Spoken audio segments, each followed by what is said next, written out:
Thank you. I'm going to further the theme of science today and hopefully convince you why you should buy in 3 minutes or less, convince you why you should buy my memoir, Self-Divided.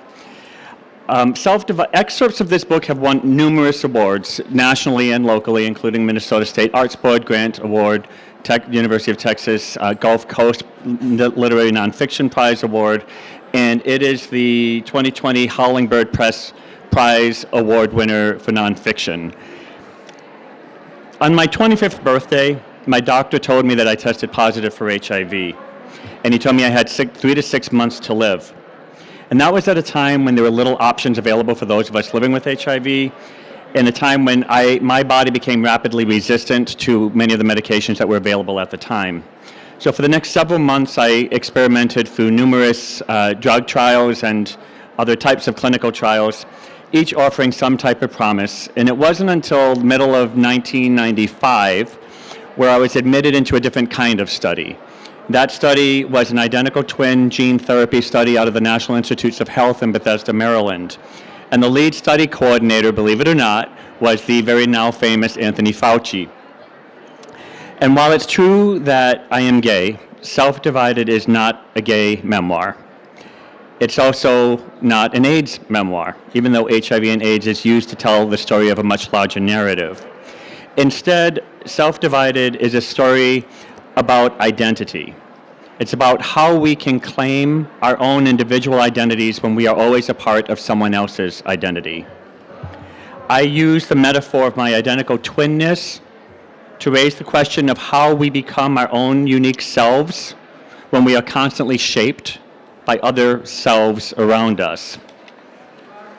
In my story, I embrace those moments of oneness and individuality that are completely separate from my twin brothers. My homosexuality, my HIV/AIDS diagnosis, these are all facets of my being that do not belong to my brother.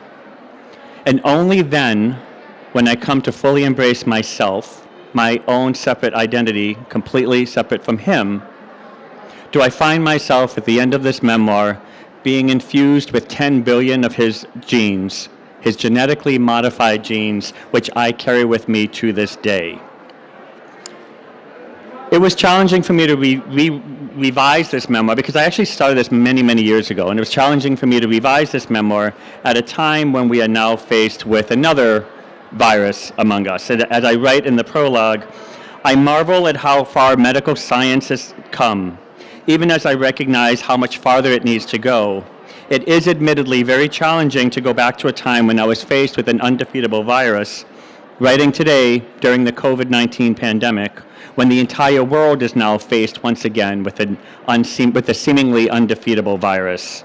It's hard to shake that feeling that no one should have to face this more than once in a lifetime. Self-Divided is a reflection of what it means to experience life not as a solitary observer, but as a constant part of someone else's identity. It's a story about the quest for individuality in a world where we are always connected in one way or another to others around us. Please visit the Augsburg University Howling Bird Press booth 508 for copies of the book. I'll also be signing them here with Majors and Quinn. Thank you.